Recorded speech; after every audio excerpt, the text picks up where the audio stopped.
Praise the Lord. आज सुबह यहाँ पर आए हुए सबका हम स्वागत करते एक और बार। सच में गर्मी की छुट्टियाँ आ गई है ऐसा दिख रहा है। लेकिन जितने भी लोग यहाँ पर छुट्टियों में हमको मिलने आए हैं, हमारे साथ भागीदार होने आए हैं, उनका हम स्वागत करते हैं। आप अगर ऐसे हो तो अपने हाथ को ऊपर करें, हम आपको देखना चाहेंगे। मम्मी ज्योति बहन की बेटी को देख रहा हूँ मुंबई से। और कोई है जो हमारे बीच में पहली बार आया है? पहली बार? वहाँ पर भाई साहब है, वहाँ पीछे एक परिवार है। आप सबका हम स्वागत करें। चलिए तालियों के साथ प्रभु को धन्यवाद देते हुए उसके उपस्थिति में बैठे। और कुछ लोग बाहर से आए, दूसरे शहरों से, हमारे कई सारे लोग दूसरे शहरों में गए हैं, छुट्टियों पर है। आज हमारा सौभाग्य है कि कई सारे लोग आज सुबह का सूरज देख नहीं पाए, लेकिन हम देख पाए। और प्रभु ने हमें एक और दिन उसके सानिध्य में आकर, उसके संतों के साथ मिलकर उसकी स्तुति आराधना करने के लिए उसने हमें जो तक दिया, उसके लिए हम प्रभु को धन्यवाद दे। आज मैं वचन की सेवकाई में जाऊँ उससे पहले मैं किसी और को तक देना चाहता हूँ। आपको सुनाई दे रहा है मेरा आवाज़? क्योंकि मुझे मेरा आवाज़ सुनाई नहीं दे रहा है। ओके या तो आज मैं वचन की सेवकाई की ओर जाऊँ उससे पहले मैं चाहता हूँ मेरे एक दोस्त को जो हमारे बीच में है उनको आगे बुलाओ। उनका नाम है मैथ्यू एबनेजर। मैथ्यू बुलाते या एबन बुलाते हैं उनको प्यार से लोग। कई सालों पहले मैं उनके बारे में सुन चुका हूँ, क्योंकि हम दोनों एक ही संस्था के साथ जुड़े हुए थे। ICPF नाम के जवानों के बीच काम करने वाले एक संस्था में हम दोनों साथ में जुड़े हुए थे। वो स्टाफ की तरह थे, मैं वॉलंटरी सर्विस दे रहा था। तो उस समय उनके बारे में सुना था, पता चला था। यहाँ पर हमारे बीच में अरुणाचल से आए हुए बहन लोग हैं, तो अपने हाथ को उठाए। आप लोग अरुणाचल से है या? तो भाई हमारे मैथ्यू जो है वो अरुणाचल प्रदेश में थे, कई सालों तक थे। प्रभु ने वहाँ पर उनको भेजा और उनको वहाँ पर एक बोझ, वैसे वो जवानों के बीच काम करने गए थे, लेकिन वहाँ पहुँचने के बाद एक अद्भुत बात वहाँ पर आपको पता चली, उनको पता चली, जो मुझे भी अभी कुछ हफ्तों पहले पता चला।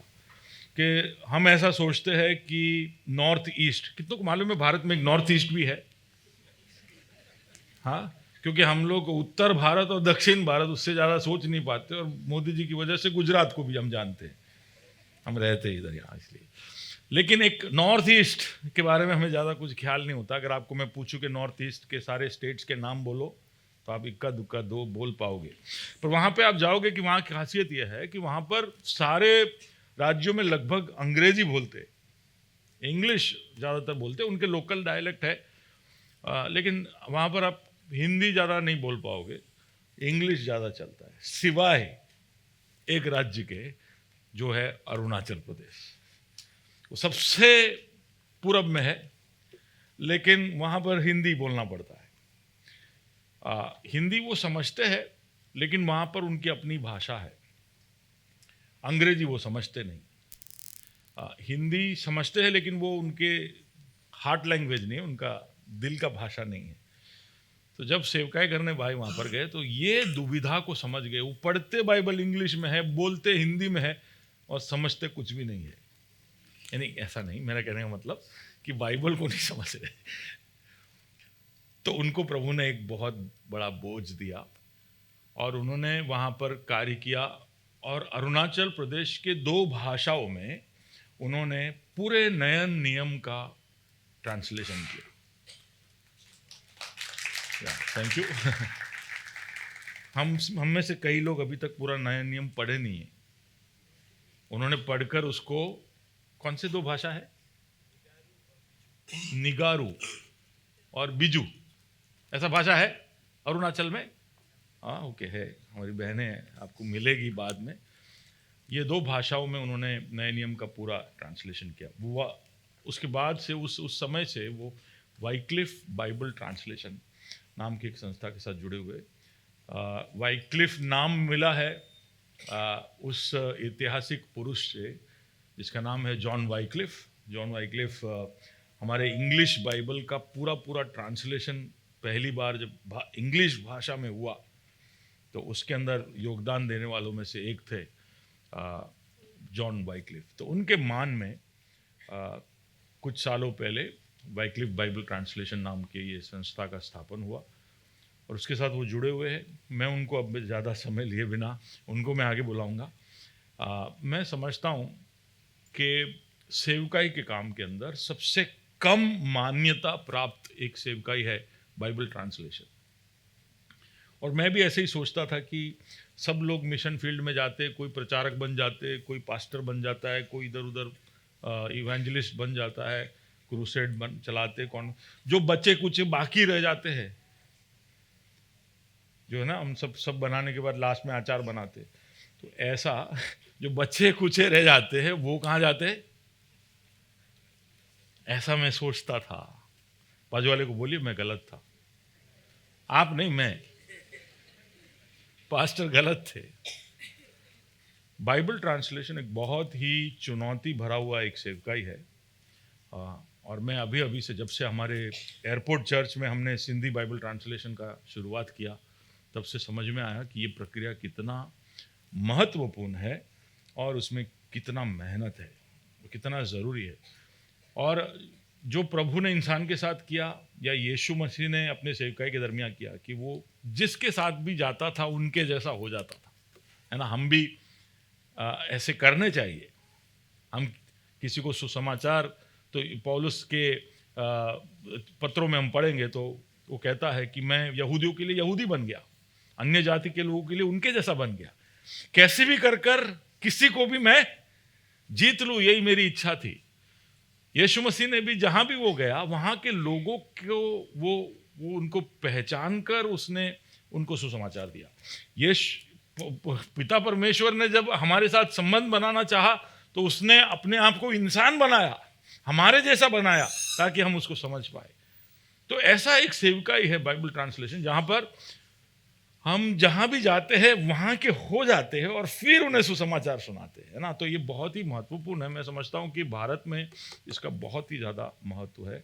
और मैं चाहूँगा कि भाई मैथ्यू अगर आगे आए और अपने बारे में थोड़ा सा बताए और उनकी सेवकाई के बारे में बताए और आपको चुनौती दे, और वो जो कर रहे वाइक्लिफ ट्रांसलेशन जो भारत भर में और इवन गुजरात में भी 2 भाषाओं में हो रहा है, और कुछ नए नए तरीके जिससे वो ट्रांसलेशन कर रहे, उस सब के बारे में आपको बताएंगे।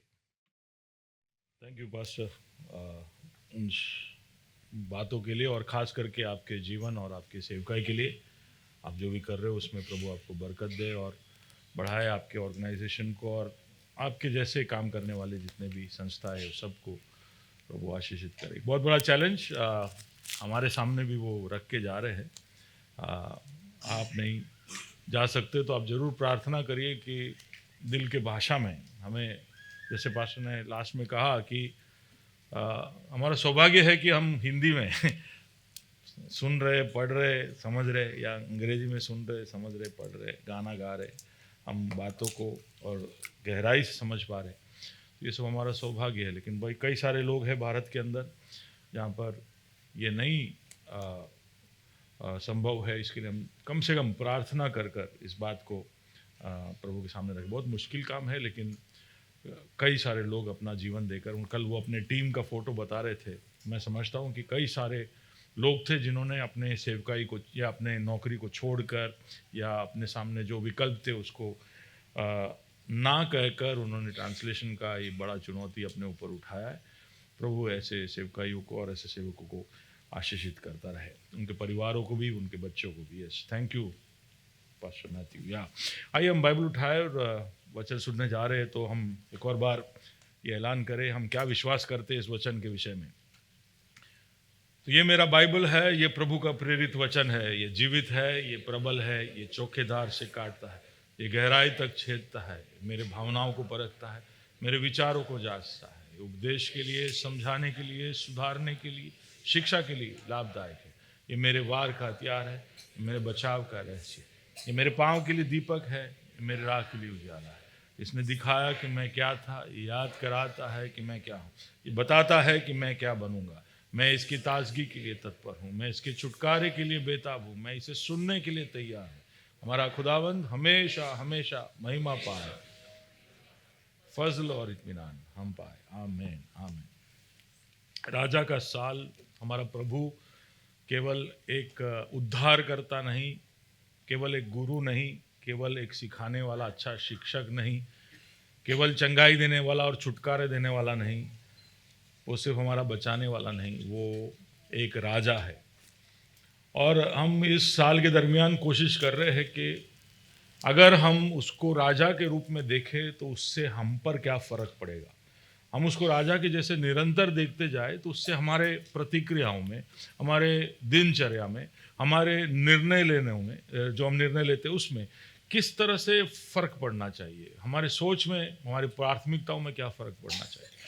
हमने देखा कि अधीनता ज़रूरी है, निष्ठा ज़रूरी है। जब हम निष्ठा किसी की ओर रखते हैं तो उसकी ओर से सुरक्षा की अपेक्षा करते हैं, तो प्रभु हमें हमारे निष्ठा के बदले में सुरक्षा देता है, पर सुरक्षा के बदले में वो कुछ अपेक्षा रखता है। तो वो चीज़ें हम देखते आ रहे थे। अगर इसको आप और भी बारीकी से देखना समझना चाहते हैं तो हमारे यूट्यूब चैनल पर उसको देख सकते हैं। तो आगे बढ़ते हैं। प्रभु ने अगर हमको बचाया है, हमें सुरक्षा प्रदान किया है बीमारी से, अकस्मात से, तरह तरह के अनर्थ या कठिन परिस्थितियों से हमारे बाहर निकाला है, तो उसके पीछे उसका एक उद्देश्य है। उसने हमको यहीं पर रखा है वापस कठिनाइयों का सामना करने के लिए, वापस बीमार होने के लिए, वापस परेशानियों में जाकर गिरने के लिए हमें वापस उसने छोड़ा है। तो उसका मतलब है कि कुछ मतलब से छोड़ा है। अगर उस पक्का छुड़ाने वाला है तो पूरी तरह से छुड़ा लेगा, बचाने वाला है तो पूरी तरह से बचा लेगा, तो करेगा वो। एक दिन ऐसा आएगा जब हमें वो पूरी तरह से बचा लेगा, लेकिन तब तक उसने अगर हमको इस पृथ्वी पर रखा है, हमारी जिंदगियों में इस तरह से मुश्किलों को झेलते हुए आगे बढ़ने के लिए हमें यहाँ रखा है, तो उसके पीछे उसका उद्देश्य है। 7 उद्देश्यों की तरफ हम देख रहे थे जो परमेश्वर का है। सबसे पहला उद्देश्य है कि हम उसके राज्य के प्रभाव को बढ़ाने वाले बने। अगर वो राजा है और उसने एक राज्य की शुरुआत की है, तो उस राज्य में होने की वजह से क्या फर्क है, क्या उसका असर है, क्या उसका प्रभाव है, उसको हम फैलाने वाले बने। हमारे जिंदगी के द्वारा, हमारे शब्दों के द्वारा, हमारे गवाही के द्वारा हम पर जो हुआ है उसको हम दूसरों को बताने वाले बने। ये है उसका पहला उद्देश्य। दूसरा उद्देश्य है कि हम शत्रु के कामों का नाश करें। प्रभु का वचन यूहन्ना के पुस्तक में इस बात का वर्णन करते हुए कहता है कि शत्रु के कामों को नाश करने के लिए परमेश्वर का पुत्र इस संसार में प्रकट हुआ। तीसरा जो आज हम देखने वाले वो ये है कि हम राजा के चरित्र के प्रतिनिधि बने या उसका प्रतिबिंब बने। जैसा हमारा राजा है, वो राजा ये संसार देख सके, हमें देखकर लोग राजा को जान सके, पहचान सके कि इनका राजा कैसा होगा। जैसे हम कुछ कुछ देश के लोगों को देखकर उस देश के संस्कृति या उनके सिद्धांतों को समझ पाते हैं, उनकी प्राथमिकताओं को समझ पाते हैं, वैसे ही हमें देखकर भी हमारे राजा को पहचानना संभव हो जाए। ये हमारी आज के टॉपिक के पीछे का हेतु है। तो आज हम देखेंगे टॉपिक नंबर 3, पर्पस नंबर 3 वो ये है कि हम राजा के प्रतिनिधि बने। तो जोर से बोले, हम क्या करें? प्रतिनिधि हमारे चरित्र में, ठीक है, उसके चरित्र के प्रतिनिधि बने, उसका चरित्र हम में दिखना चाहिए। यह है उसका उद्देश्य, यह है उसका सपना। अब सृष्टि में ही ये उसकी इच्छा थी। उसने जब हमको सृष्टि किया तो उसमें ही उसका ये सोच था कि हम उसके जैसे ही दिखे।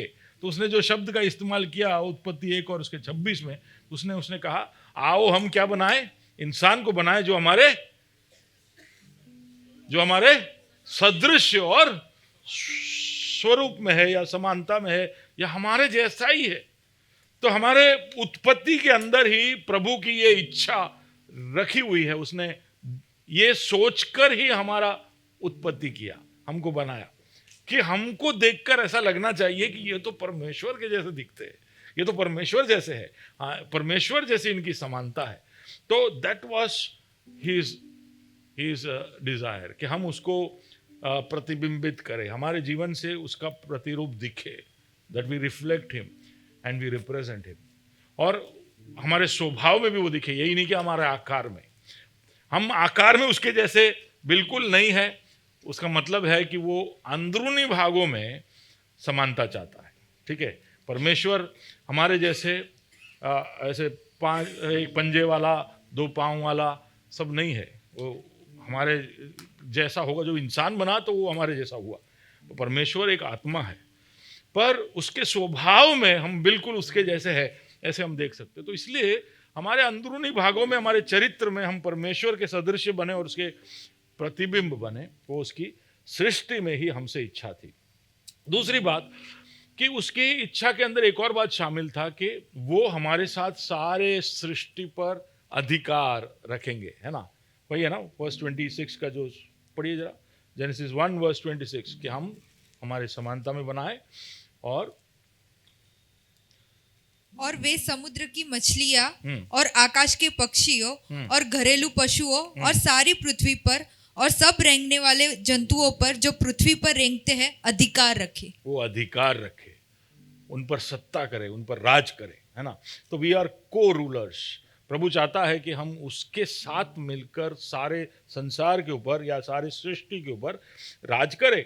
तो अगर ऐसा करना है तो we have to be like him, उसके जैसा बनना पड़ेगा ताकि हम उसके साथ राज करें। नहीं तो क्या हो जाएगा, जैसे ये कोएलिशन गवर्नमेंट में, जो क्या बोलते हैं उसको हिंदी में, गठबंधन की सरकार, है ना। उसमें क्या हो जाता है, प्रधानमंत्री एक तरफ खींचता है और वित्त मंत्री दूसरी तरफ खींचता है। वैसे तो मेजोरिटी वाला वित्त और गृह और डिफेंस सब साथ में ही रखता है, लेकिन कोई ना कोई तो होता है जो कहीं से टांग खींच रहा होता है। अगर सभी सब एक ही दिशा में नहीं जा रहे हो तो कभी ना कभी ऐसा एक समय आएगा कि जब एक दूसरे का टांग आएगा कि नहीं। इसलिए शादी करने से पहले बहुत सोच विचार करना चाहिए। तो पता चला कि आपको मुंबई जाना है लेकिन उसको हरिद्वार, तो तकलीफ हो जाएगा, है ना। तो समझ रहे हो आप। तो ये दिशा और सोच और चरित्र और समझ और प्राथमिकता, ये सब एक जैसा होना बहुत जरूरी। अगर हम सत्ता में है, अधिकार चला रहे हैं, तो फिर हम उसके जैसे हो जाए, उसके जैसे चरित्र हम में हो। तो ये उसके सृष्टि के अंदर ही उसने ये बड़ा क्लियर कर दिया कि हम उसके जैसे बने, क्योंकि हम अधिकारी है और सारे सृष्टि पर। ऐसा नहीं कि कोई मुल्क पर, वहाँ पर हम अलग से सत्ता बनाए, वहाँ पर हमारा अलग नियम से, हमारो ऑफिस से हमारू नियम चाले, हमारू घर से। ऐसा किया आपने? बोले वो तो चर्च में बोलना, इधर इधर मेरा घर है, ये मेरा ऑफिस है, यहाँ मेरा इलाका है। हम सबको ये पसंद है कि हम छोटे छोटे इलाके पकड़ ले और वहाँ पर अपना नियम स्थापित करें और वहाँ पर हम सत्ता करें, है, वहाँ पर हम सत्ता चलाए। ये हमारी चेष्टा है। लेकिन प्रभु चाहता है कि क्योंकि हम सारी सृष्टि के ऊपर अधिकारी है, तो हम उसके जैसे स्वभाव रखने वाले बन जाए। ओके, और उसके जैसा, वो जैसा सत्ता चलाता, अधिकार चलाता, वैसे हम भी चलाए। और तीसरी चीज की, क्योंकि संसार प्रभु को देख नहीं सकता, इसलिए बहुत ज़्यादा ज़रूरी हो जाता है कि हम सच में उसके प्रतिनिधि बन जाए। क्योंकि संसार देखकर भी देख नहीं पाता, सुनकर भी सुन नहीं पाता, समझकर भी समझ नहीं पाता। तो इसलिए ज़रूरी हो जाता है कि हम उसके सच में प्रतिनिधि बने, ताकि लोग हमें देखकर परमेश्वर को देख पाए, हमारे सोच विचार को देखकर, हमारे प्रतिक्रियाओं को देखकर, हमारे अंदर और हमारे द्वारा परमेश्वर को वो देख पाए, है ना। तो हमारा जिंदगी प्रभु को एक रूप देता है, प्रभु को एक शरीर देता है ना। प्रभु को एक एक एक लोग समझ पाए ऐसा एक आकार देता है। ओके, इसलिए हमारा नाम है बॉडी ऑफ क्राइस्ट। क्या है? जोर से बोलिए। परमेश्वर का क्या है? शरीर। पार्थिव शरीर नहीं, परमेश्वर का। We are the body of Christ. जैसे यीशु मसीह परमेश्वर, he was the body of God, वैसे हम क्या है? We are the body of Christ. तो हम ऐसा ना समझे कि सर बिना बॉडी ऐसे घूम रहा है, क्योंकि वो सर है तो वो स्वर्ग में और हम खाली ऐसे बॉडी घूम रहे। ने कुछ समय तक मेरे दिमाग में जब लोग ऐसे बोलते थे you are the body of Christ and Christ is the head, तो मैं दो ऐसा पूरा ऐसा अलग कर देता था कि सर ये एक ऐसा अजूबा बॉडी है जिसका सर स्वर्ग में है और ये बॉडी ऐसे ऐसे स्वर्ग में, पृथ्वी में घूम रहा है। ऐसा नहीं, हम अपने आप को पूरा परमेश्वर का शरीर है ऐसा ही सोचे। We are the body of Christ, या हमको देखकर, हमको छूकर, हमारे साथ संपर्क रखकर प्रभु को छूना, समझना संसार पा रहा है। Okay, so that is the need. प्रभु ने ये पहले से ही चाहा है कि हम उसके प्रतिनिधि बने। हालेलुया। अब हो क्या? Are you happy that you are a representative? That's the need of the representation. लेकिन इसका ज़रूरत इसलिए भी है कि हमने देखा कि हम इस राज्य के प्रभाव को फैलाने वाले बने, प्रभु के राज्य के विषय में दूसरों को बताने वाले बने। तो ये सब जब हम कर रहे हैं तो ये सब के अंदर कोई यथार्थता है, ये कोई सच्चाई है, वो लोगों को कब समझ में आएगा? जब वो देखेंगे कि हमारे जीवन में भी वो अमल में हम ला रहे हैं। बड़े बड़े ऐलान तो कोई भी कर सकता है कि आपके अकाउंट में 15 लाख आ जाए, कोई भी बोल सकता है, लेकिन फिर करके दिखाना पड़ेगा कि नहीं। आपसे ना सब कुछ डिलीट मत कर देना। मैं थोड़ा राजनीतिक डायलॉग बोलता हूँ तो आना हमारे टीम को डरता है, तो वीडियो में मैं देखता हूँ तो वो सब निकल दिया होता है। नहीं निकालने का, रखने का, ठीक है ना, क्योंकि वो हकीकत है। हम आज मैं बोलूँगा ना, we are talking about truth with grace, that is the second point, will come to that. लेकिन हम भी ऐसे ऐलान करने वाले नहीं बने, हम भी सच में हमारे जीवन में उसको दिखाने वाले बने, है ना। तो अगर जब लोग देखेंगे कि ये जो बोलते हैं वो करते हैं, ये जो मानते हैं वो अपने जीवन में भी वो लागू करते हैं, तो फिर वो जो हम बोलते हैं उसको एक जान मिलता है। उसको लेकर लोगों को ऐसा लगता है कि यार ये जो बोल रहे इसमें कुछ दम है, इसलिए तो ये अपने जिंदगी में उसी चीज़ों को दिखा रहे। तो जब हम बोलते हैं कि हम सेवा करेंगे कि या हम बलिदान करने के लिए तैयार है, तो वो दिखना चाहिए कि ये बलिदान कर कर भी प्यार करते हैं, ये सच में लोगों की सेवा करते हैं। ये खाली डायलॉग नहीं बोलते, ये ऐसा ही नहीं बोलते कि हम तो प्रभु के सेवक है ना। बहुत लोगों के टाइटल है ये, प्रभु का सेवक, प्रभु का सेवक, लेकिन हम देखेंगे कि हमेशा उनका ही सेवा होते रहता है और वो सेवा नहीं कर रहे होते। लेकिन प्रभु का क्या था? प्रभु का मन कैसा था? प्रभु कहता है जॉन चैप्टर 13 वर्स 34 नहीं 35 पहले पढ़ना, इसलिए मैंने ऐसे ही लिखा है। मेरे को मालूम था तू ये करेगी, पर 35 क्या लिखा है? यदि आपस में प्रेम रखोगे हाँ, तो इसी से सब लोग जानेंगे कि तुम मेरे चेले हो। तुम आपस में प्रेम रखोगे तभी लोग जानेंगे कि तुम मेरे चलो। अब बड़ा 34 बढ़िए। मैं तुम्हें एक नई आज्ञा देता हूँ कि एक दूसरे से प्रेम रखो, जैसा मैंने तुमसे प्रेम रखा है वैसा ही तुम भी एक दूसरे से प्रेम रखो। तो हम ये सब जब करेंगे ना, हम एक दूसरे को प्रेम करेंगे, हम सेवा करेंगे, हम जैसे माफ़ प्रभु करने को बोलता है ऐसे हम माफ़ करेंगे, हमारे दुश्मनों को हम माफ़ करेंगे, हम दूसरों को बराबरी से ट्रीट करेंगे। ये सब चीज़ें हैं जो संसार नहीं कर पाता है। संसार माफ़ नहीं कर पाता है, संसार बदले के भाव में घूमता है।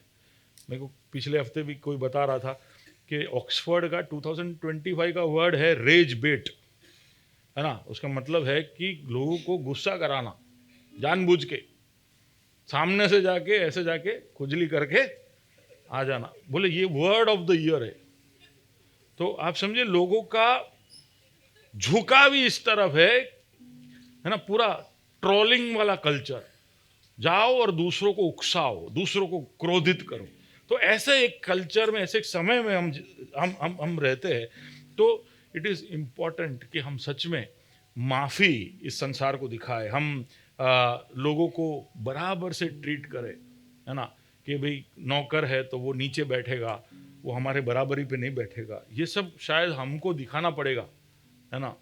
तो मैं कभी बाहर कहीं कंपनी के विजिट पे जाता हूँ तो मेरे लेबरर्स जो मेरे साथ गाड़ी में कभी बैठते हैं तो वो लोग पीछे बैठते, तो मुझे थोड़ा ड्राइवर वाला फीलिंग आता है। तो मैं उनको बोलता हूँ भाई बराबरी से मेरे को ट्रीट करो, तुम आगे आ जाओ। तो वो लोग ये सोच रहे होते कि सेठ के बाजू में कैसे बैठे, समझ पा रहे हो आप? वो मेरा सम्मान कर रहे, लेकिन मैं मेरा सम्मान बचा रहा हूँ। लेकिन अंत में क्या हो गया, सब बराबरी के हो गए। मैंने उनको बताया है कि देखो ऐसा नहीं होता है, अपने सब एक जैसा खाना खाते, एक जैसा दवाई हमारे अंदर जाता है, तो हम सब एक ही है ना। ऐसा सोचना कि हम एक दूसरे से अलग है, ये सब एक चीज़ है जो हमारे जीवन के दरमियान दिखना चाहिए। तो ये सिर्फ विश्वास नहीं करते, सिर्फ ऐलान नहीं करते, ये अपने जीवन में दिखाते, हमारे मैसेज को ये एक ताकत देता है। ओके, जब हम ऐसा करेंगे तो लोग, जब हम प्रभु के प्रतिनिधि बनेंगे तो लोग हमें ध्यान से देखेंगे, क्योंकि वो किताब पढ़े ना पढ़े वो हमको जरूर पढ़ रहे। 2 हफ्ते पहले भी मैंने कहा था कि people are always reading you. वो आप जो ट्रैक्ट उनको देते हो, आप उनको फॉरवर्ड जो करते हो, वो आपके वो पढ़े या ना पढ़े, लेकिन वो आपको पढ़ेंगे। They are always watching you. तो आप किस तरह से, आप गाली नहीं बोलते हो तो आपको ऐसा लग रहा है कि कोई नोटिस नहीं कर रहा है, लेकिन लोग देख रहे कि ये व्यक्ति कभी गाली नहीं बोलता है। ये किस तरह से, अगर बहुत बड़ा प्रॉब्लम आता है तो ये पैनिक नहीं करता है, ये बिल्कुल शांत रहता है। इसको बहुत भरोसा है कि परमेश्वर उसको उस मुश्किल से निकालेगा। इसको वो, आप खाना खाने बैठे, दोस्तों के साथ बैठे हो तो भी आप एक क्षण आंख बंद कर कर धन्यवाद देखकर आप खाओगे तो लोग देख जाएंगे। तो आप जो करते हो उसको लोग देख रहे हैं आप पर। तो परमेश्वर का प्रतिनिधित्व कैसे भी करने का मौका हमें ढूंढते रहना चाहिए, और लोग ढूंढते रहते, लोग उसको नोटिस करते। तो पहला पत्रस 2 और उसका 12 कहता है, अन्य जातियों में तुम्हारा चाल चलन भला हो, हाँ, ताकि जिन जिन बातों में वे तुम्हें कुकर्मी जानकर तो वो बदला। तुम्हारे बारे में कुछ भी बोलते होंगे, तुम उनके बीच में जब रहो तो तुम भले होकर रहना। आप बोलोगे क्या फायदा है, वो तो हमारे ऊपर लांछन लगाते, हमारे ऊपर आरोप लगाते, हम अच्छा कर कर भी वो हम पर बुरा करने का आरोप लगाते हैं।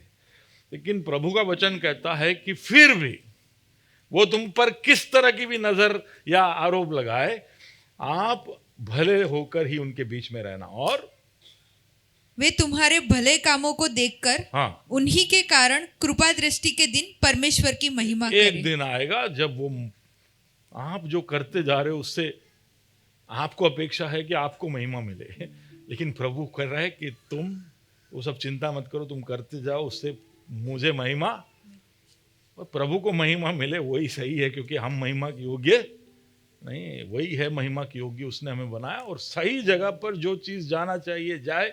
उसके लिए ज़रूरी है कि हम प्रभु के प्रतिनिधि हमारे जीवन के द्वारा बने, लोग इसे देखते हैं। तीसरी बात है कि कोई भी समुदाय हो, कोई भी गुट हो, कोई भी ग्रुप हो, उनका अपना एक संस्कृति होता है, उसका अपना एक सभ्यता होता है, जिससे उनका पहचान होता है।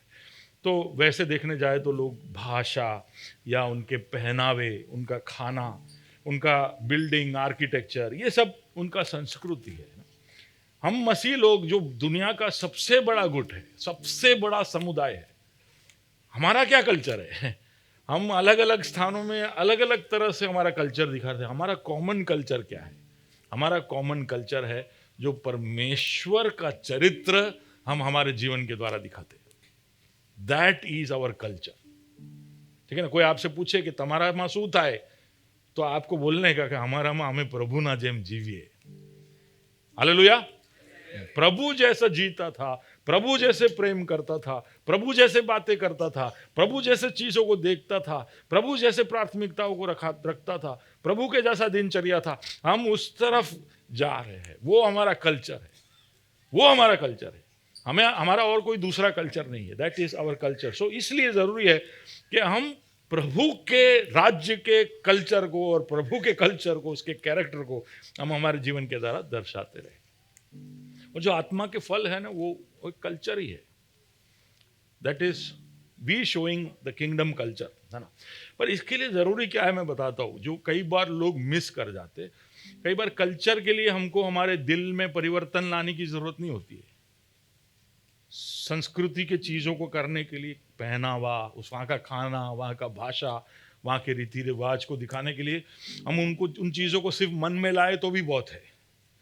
लेकिन प्रभु के राज्य के जो भी सभ्यता है, उसको आप मन में लाओगे तो नहीं चलेगा। उसको आपके जीवन में आने देना पड़ेगा, आपके दिल में उसको उतारना पड़ेगा। और वो बहुत डिमांडिंग है। वो आपके जीवन के अंदर एक बदलाव जब तक नहीं आता है, तब तक वो आपका कल्चर नहीं बनेगा, वो आपका संस्कृति नहीं बनेगा।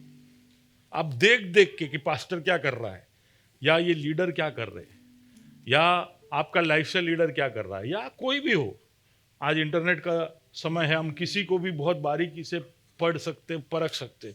आप उनको पढ़ कर या परख कर आप आपके जीवन में बदलाव नहीं ला सकते, आप परमेश्वर का प्रतिनिधित्व नहीं कर सकते, आप उसका चरित्र नहीं दिखा सकते।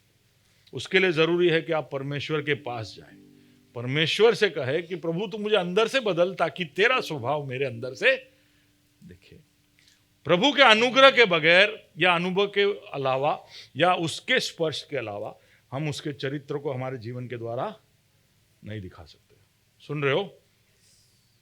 तो इसलिए यहां पर कोई बहुत कोशिश कर रहा है, सालों से कोशिश कर रहा है, पर मैं नहीं सच्चा मसीह बन पा रहा हूं। वो इसलिए है कि आप आपके शरीर में कोशिश कर रहे हो, आप आपके ताकत पर बदलाव लाने की कोशिश कर रहे हो। ऐसा हो ही नहीं सकता है, हम नहीं कर पाएंगे जो प्रभु हमसे चाहता है। इसलिए मैंने कहा सबसे पहली प्रतिक्रिया यह है कि आप अधीन हो जाए, उसके समर्पण कर दे अपने आप को, और प्रभु को अपने आप को, आपके जीवन को, आपके दिल को, आपके सोच को, आपके जीवन के हर पहलू को बदलने दे। और आपको मालूम है प्रभु चाहता है कि प्रभु आपके जीवन में शामिल हो। वो आपके जीवन में, आपके जीवन के हर बात में रुचि लेना चाहता है, उसमें शामिल होकर आपके साथ सहभागी होना चाहता है। इसलिए उसने उसके जैसा अपने को बनाया। इसलिए नहीं कि हम सारी बातों में उसमें उसके साथ शामिल हो, वो भी हमारे बातों में शामिल होना चाहता है। कोई भी रिश्ता ऐसे ही चलता है ना। कोई भी रिश्ता कैसे चलता है? अगर समझ लो मेरी पास मैथ्यू से दोस्ती है और मैं सिर्फ यही अपेक्षा रखूं कि मैथ्यू सिर्फ मेरे बातों में और मेरे जीवन में और मेरे कामों में इंटरेस्ट लेता रहे और मैं उनको कुछ पूछूं ही ना, तेरी क्या रुचि है, तुझे क्या करना है, तेरे को कहाँ क्या, मैं पूछूं ही ना। कई शादियों में ऐसा होता है नहीं? क्यों कोई कुछ बोल नहीं रहा है? कई शादियों में ऐसा होता है क्योंकि पत्नी, तू तेरा घर छोड़कर आई, तेरा शहर छोड़कर आई, तेरा परिवार छोड़कर आई, तू मारा घर में आवी छू, એટલે અહીંયા તો મારા ઘરના નિયમો જ ચાલશે, તેર કો સુધરना है सुधर जा। અહીંયા દાલમાં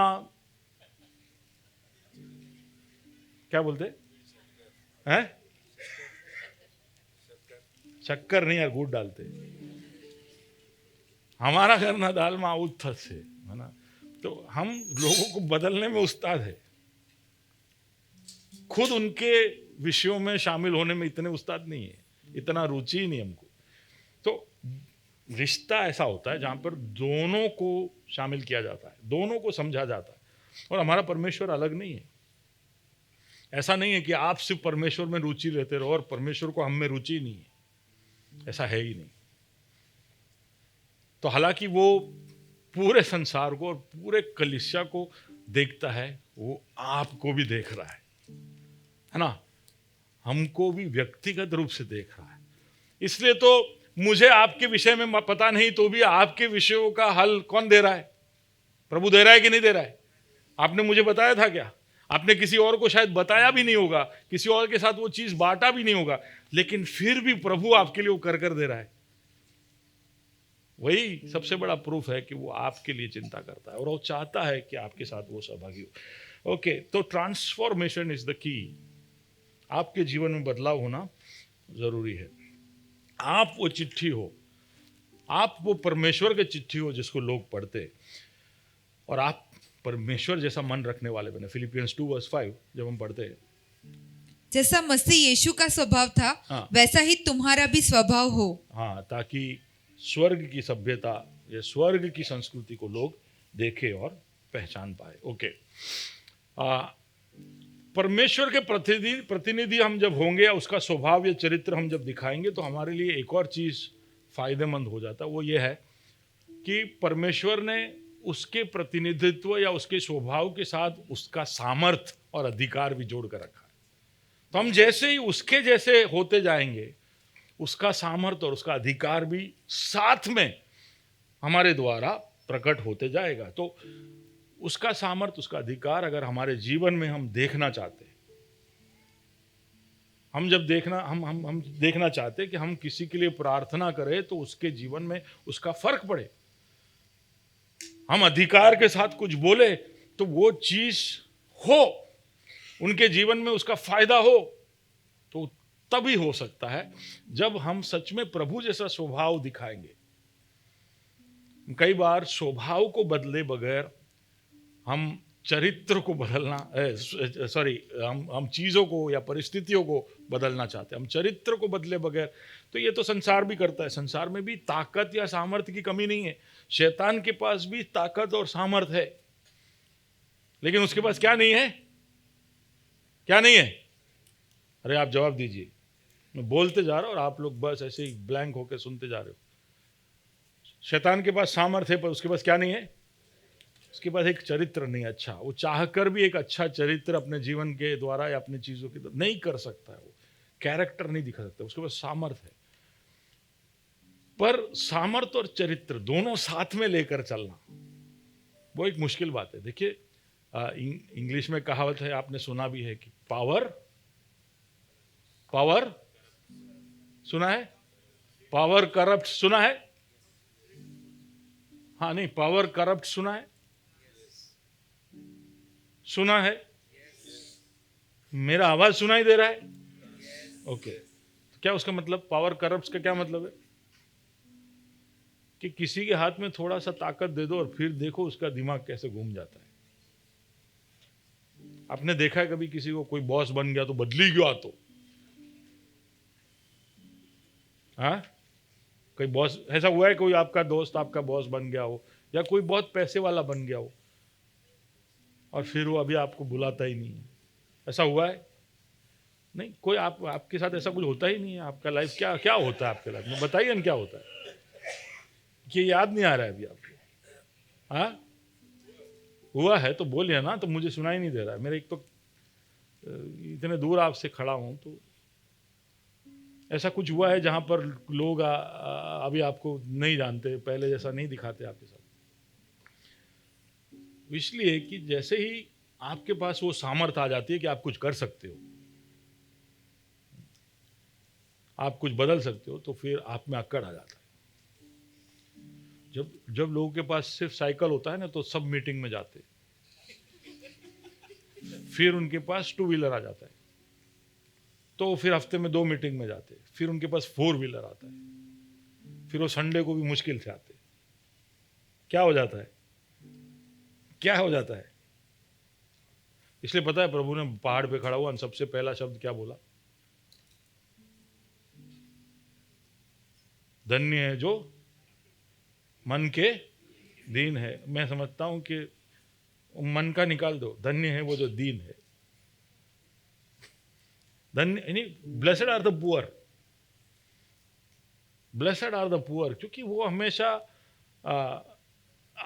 कोई गलत सोच में नहीं रहता अपने विषय में। वो हमेशा नम्र विनय के भावना के साथ ही रहता है।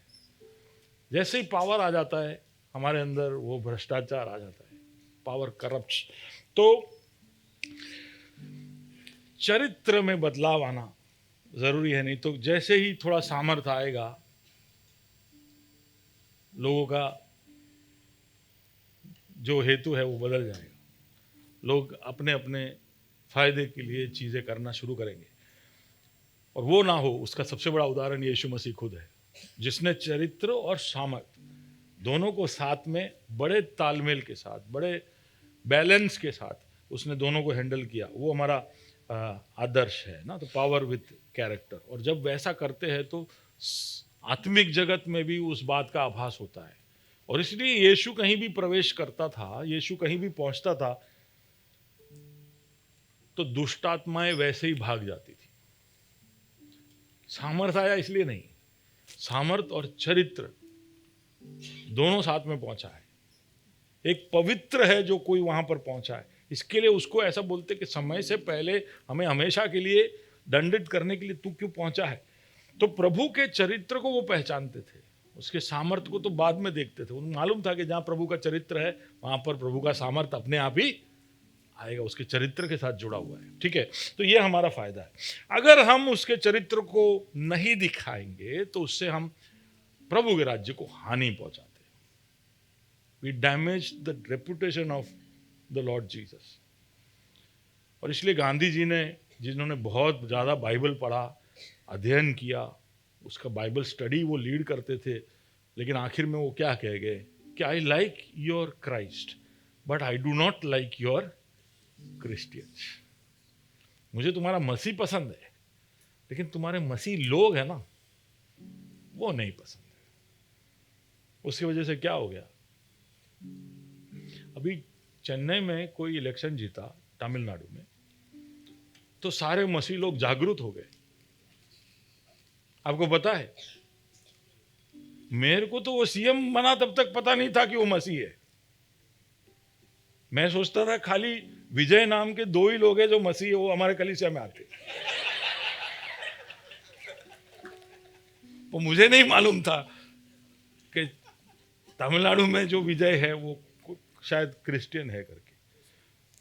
हाँ, वो सब बाद में पता चला। लोग विजय विजय विजय विजय तलपति, विजय तलपति। मैं तो विजय तलपति को ही जानता हूं, लेकिन जिस दिन वो सीएम बना तो पूरे सोशल मीडिया में आ गया जोसेफ विजय। मैं बोला क्या हो गया इसको नया नाम आ गया क्या? तो पता चला कि भाई ये तो पहले से मसीह है ना। तो हमको ऐसा सब थोड़ा कुछ मिल जाता है तो हम बहुत ज़्यादा प्रोत्साहित हो जाते हैं और हम उसको लेकर हम घूमते रहते हैं। बट अब वो आगे जाके क्या करेंगे, प्रभु के नाम को किस तरह से उसकी उस दिशा में वो जाएंगे या वो दूसरी दिशा में लेकर जाएंगे, प्रभु के नाम को छोटा करेंगे बड़ा करेंगे, we don't know. But what we need to be careful about is that we are responsible for the reputation of Christ in our cities, in our country। हमने अगर भारत में 2000 साल पहले मसीही संदेश पहुंच चुका है और 2000 साल में भी कहीं पहुंच नहीं पा रहा है। आज भी अभी खड़े होकर बोल रहे थे 90 ऐसे भाषा है जहाँ पे बाइबल का एक वचन भी नहीं है। तो अगर ऐसा है 2000 साल के बाद भी हालत, तो उसके लिए जिम्मेदार कौन है? हम ही है। हम ही हमारी मनमानी करते, हम ही हमारी जिंदगी जैसा चाहते ऐसा जीते रहते और प्रभु के नाम को हम दूषित कर रहे। So we spoil the reputation of our lord himself by not living up to the standards that Jesus और his character is. Okay, now I have half an hour. जल्दी से बाजू वाले को बोलिए पास्टर के पास आधा घंटा है, हाफ एन आवर मोर है। मेरा क्लॉक इधर बोल रहा है मेरे पास -1.2 मिनट्स है। तो तैयार है आप लोग? तैयार है आप लोग? पक्का? ओके, तो मैं संदेश खत्म कर दूं, नहीं तो वापस आपको ये अगली बार सुनाऊंगा। Okay, it is very important that we show the character of Christ. अभी प्रभु के चरित्र के 7 बातें मैं जल्दी से बोलूंगा, मैं ज़्यादा खींचूंगा नहीं इसको। 7 चीज़ें उसके चरित्र में है जो मैं समझता हूं कि इसका प्रतिनिधित्व हमको करना चाहिए। संडे स्कूल नहीं है इसलिए बहुत फ़ायदा है, मैं खींच सकता हूँ, ठीक है ना। और हॉल हमको कब, बाजू वाले को बोलिए हॉल हमको 12:30 तक मिला है। अरे आंखों में देख के बोलिए।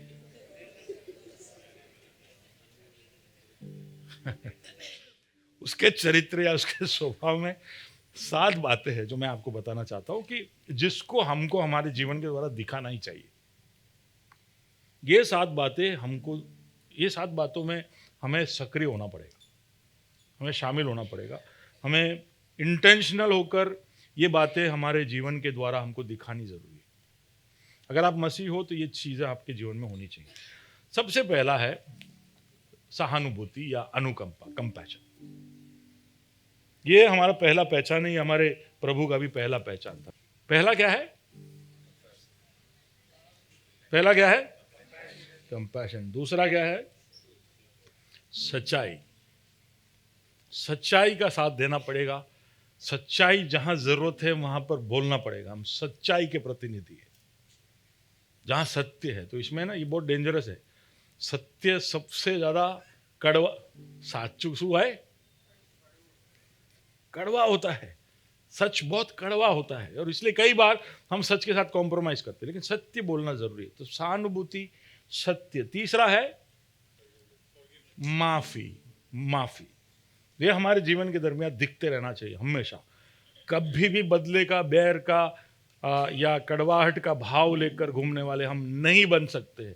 अगर हम मसीह है तो हमारे अंदर माफ करने का ही झुकाव और प्रक्रिया होना चाहिए। चौथा है, हमारे जीवन में अखंडता होनी चाहिए, एक सत्य निष्ठा होनी चाहिए, ईमानदारी होनी चाहिए। We should be people of integrity, है ना।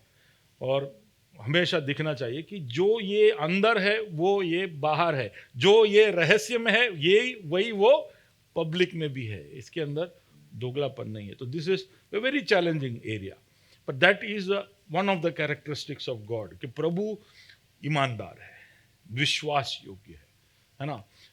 हम उसको लेकर, हम उसकी ईमानदारी की वजह से ही आज हम उसका इतना स्तुति और प्रशंसा कर पा रहे। अगर प्रभु के अंदर 0.01% भी बेईमानी होती तो हम उसको नहीं स्तुति प्रशंसा कर पाते, नहीं हम उस पर भरोसा कर पाते, क्योंकि वो कब वो बेईमानी दिखाएगा हम नहीं बता पाते। पर उसके अंदर वो ईमानदारी है, वो इंटेग्रिटी है, तो वो हमारे अंदर भी होना चाहिए।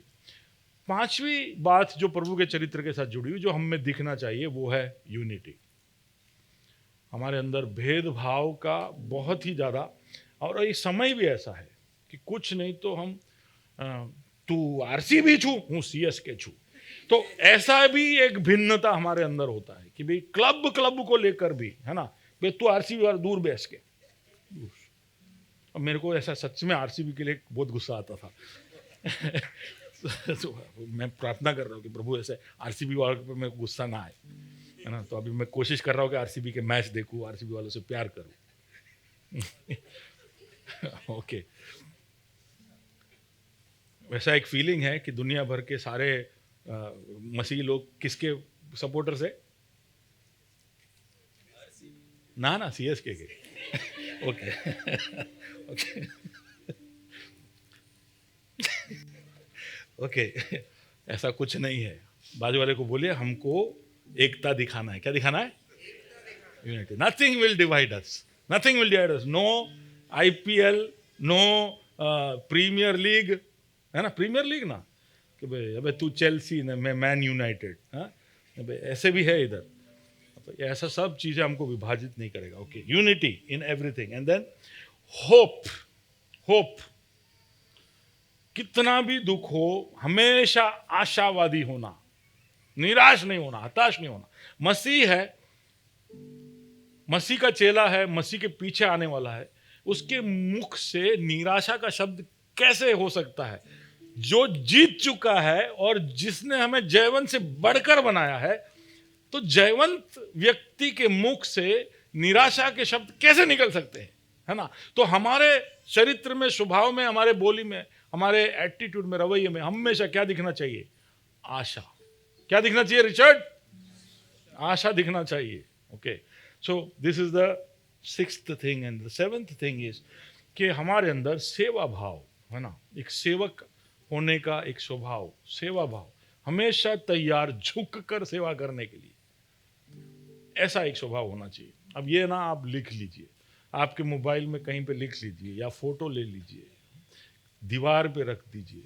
आप कहीं ये 7 बातों को, कम से कम 7, वैसे तो बहुत बातें हैं, लेकिन ये 7 हेडिंग के अंदर आप प्रभु के स्वभाव का निचोड़, है ना। तो अभी हम डिसाइपलशिप सीख रहे हैं। कितने लोग डिसाइपलशिप में ज्वाइन हुए यहाँ पे? तो आप ये 7 बातें लिख लेना। अभी डिसाइपलशिप में अभी इतने कम लोग हुए ज्वाइन, बाकी लोग ऑलरेडी बहुत ही ज़्यादा जान चुके हैं, प्रभु के पीछे आगे निकल चुके, इसलिए प्रेज द लॉर्ड, हालेलुया।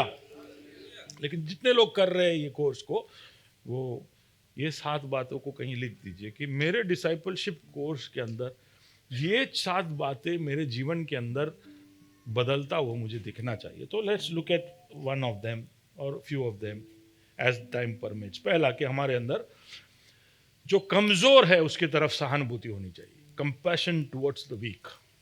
और प्रभु का स्वभाव हो रहा है। Matthew chapter 9 verse 36।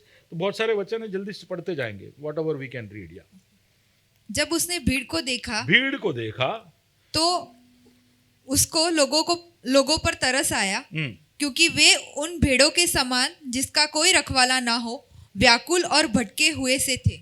और उसके सामने जब भीड़ें आती थी तो किस किस तरह के लोग आते थे, उसका एक विश्लेषण यहाँ पर मैंने रखा है। जो कोढ़ वाले थे, जो विधवा थे, बच्चे थे, पापी थे, देश के थे, अन्य जाति के थे, जो दुष्ट आत्माओं से पीड़ित थे, गरीब थे, जिनको समाज से अलग किया गया था, जो बिल्कुल निसहाय थे, जिनको पीड़ित किया गया था, इस तरह के लोग सब उसके सामने एक ही भीड़ में नहीं तो अलग अलग भीड़ों में इसके सामने आते थे। और हर बार जब वो भीड़ को देखता था तो उसको उन पर तरस आता था। ये उसका हमेशा प्रतिक्रिया रहा है, ये प्रभु का पहचान रहा है। और ये तरस लोग देख देख के इतने आदी हो चुके थे कि इसके इस तरस को बताने के लिए उन्होंने एक नया शब्द का उद्भव किया ना, उत्पत्ति किया, स्प्लंगनिट्जोमाई, वो बताने के लिए कि उसका जो दर्द है और तरस है वो इतना उसको पेट में दर्द देता था। हर बार वो लोगों का दुख देखता था तो प्रभु ऐसा शायद पेट पकड़ लेता होगा, है ना। कभी हमको ऐसा तरस कभी नहीं आया, हम किसी की हालत को देखकर हमारे पेट में दर्द कभी नहीं हुआ है। पर प्रभु का वो प्रतिक्रिया हमको बताता है कि जब सहानुभूति सही रूप से आपके अंदर से आप दिखाओगे तो शायद अंदरूनी भागों में चलन होगा, जो एग्जाम के पहले होता है। सच में हमको वो सहानुभूति नहीं होता है, वो पता नहीं कौन सा भूति होता है, लेकिन वो कुछ तो हो रहा होता है। हम बहुत ज़्यादा टेंशन में होते हैं और पेट में दर्द होता है। कितनों को हुआ ऐसा दर्द एग्जाम के पहले, पेट में दर्द? हाँ, ओके। बाकी सब बहुत पहलवान बहादुर लोग हो आप लोग। आप कोई भी चीज़ में हाथ नहीं उठाते हो। आप लोग पता नहीं इस पृथ्वी से ही हो कि कहाँ से हो, मुझे मालूम नहीं। मैं कोई भी सवाल पूछता आपका हाथ उठता ही नहीं है, या तो भाषा समझ में नहीं आ रहा है। आप अरुणाचल से तो नहीं? सॉरी बहनों, पर मेरे सामने उदाहरण आया इसके लिए कि भाई बोलते कुछ, पढ़ते कुछ, समझते और कुछ। तो एनीवे कहाँ थे हम? या सहानुभूति सच में हमारे शरीर में दर्द उत्पन्न करे तो फिर वो सच में सहानुभूति, प्रभु को ऐसा लगता। कलीसिया हमारा एक इमरजेंसी रूम के जैसा होना चाहिए। Our church should be like an emergency room, कि जहां पर कोई भी अपने सबसे मुश्किल समय में दौड़ कर आ सकता है।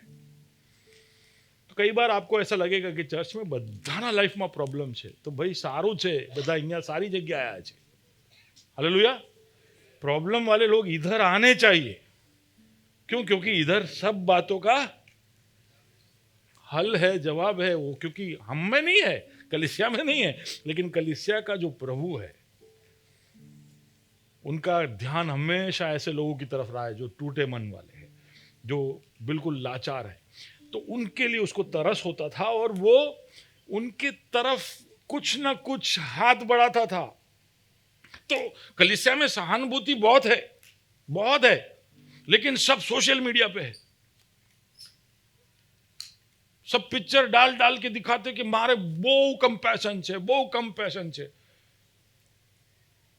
पर बाहर निकलते तो वो पैशन दिखता है, वो डाउटफुल है। वो हमको सोचना है, that is where we have to change our behaviour, कि हम सिर्फ सहानुभूति दिखाने वाले नहीं, यानी बताने वाले नहीं, उसको व्यक्त करने वाले नहीं, उसको हमारे जीवन के द्वारा दर्शाने वाले बने।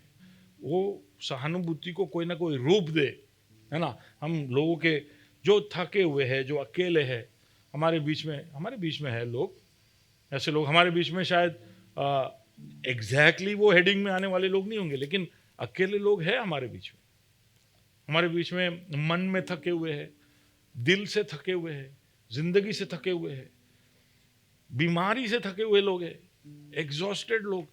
कहाँ जा सकते हैं?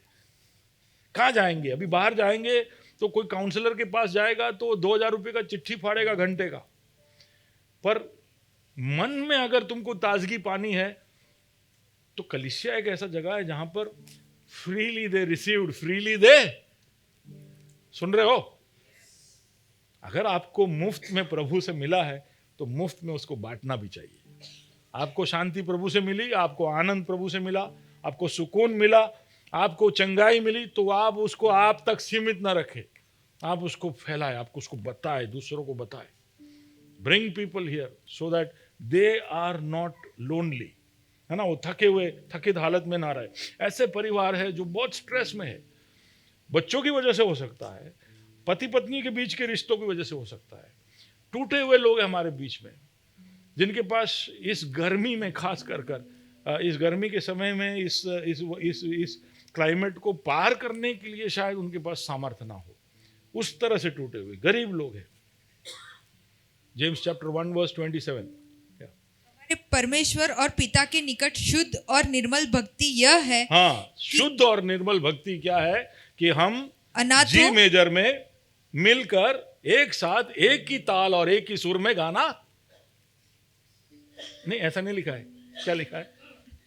कि अनाथों और विधवाओं के क्लेश में उनके सुधि ले और अपने आप अनाथों और विधवाओं की सुधि। सुधि ले। ये क्या है नितिका? ये क्या है? नहीं, वो है क्या? वो क्या है मयूरी बेन? हाँ, भक्ति है, सही भक्ति है। सही भक्ति क्या है?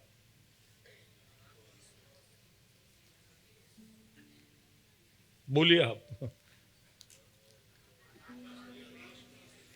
हाँ, क्या है? पढ़िए। परमेश्वर के निकट शुद्ध और निर्मल भक्ति यह है कि अनाथों और विधवाओं के क्लेश में उनकी सुधि ले। उनके उस परिस्थिति में उतरे। तो ये क्या है? शुद्ध और निर्मल भक्ति है। सच में आप प्रभु को अपना भक्ति दिखाना चाहते हो तो आंख बंद कर कर रोने प्रभु को पसंद है। अच्छा, ये दिल खोल कर ये आराधना कर रहा है मेरी, लेकिन सच में आपकी भक्ति कहाँ दिखेगी? जब किसी टूटे लोगों के पास आप जाकर बैठोगे और उनके उस दर्द में शामिल होकर या उनके लिए आप कुछ कर पाओ। ठीक है, so this is the first change that we have to have. और ये यही पर है जहाँ शैतान वार करता है ना। जब हमारे जीवन में पाप होता है तो सबसे पहले हमारा कंपैशन का फ्यूज उड़ जाता है, हमारे सहानुभूति का फ्यूज उड़ता है। अगर आपके जीवन में पाप होगा, पाप को आप पनपने देते होंगे तो सबसे पहले सहानुभूति ऑफ होता है। क्यों? क्योंकि पाप दिल को कठोर करता है। सुन रहे हो? सुन रहे हो? पाप क्या करता है? आपका दिल का जमीन वो जगह बन जाता है जहां पर लोग चलते फिरते हैं, और वहां पर अब बीज गिरेगा तो वो फल नहीं दे पाएगा। कुछ बीज कहां पर गिरे? रास्ते पे गिरे।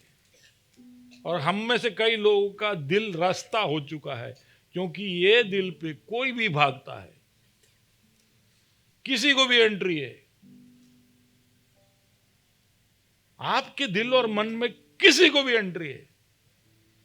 और ये रील सब आप देखते हो तो आपको पता है, कोई परमिशन पूछता है कि नेक्स्ट रील इज दिस, ऐसा आता है? अगला रील जो आ रहा है वो ये नहीं, कोई परमिशन नहीं लेता है। आपने ऐसे किया, बोले तो रील जो तो एमा अभी क्यों?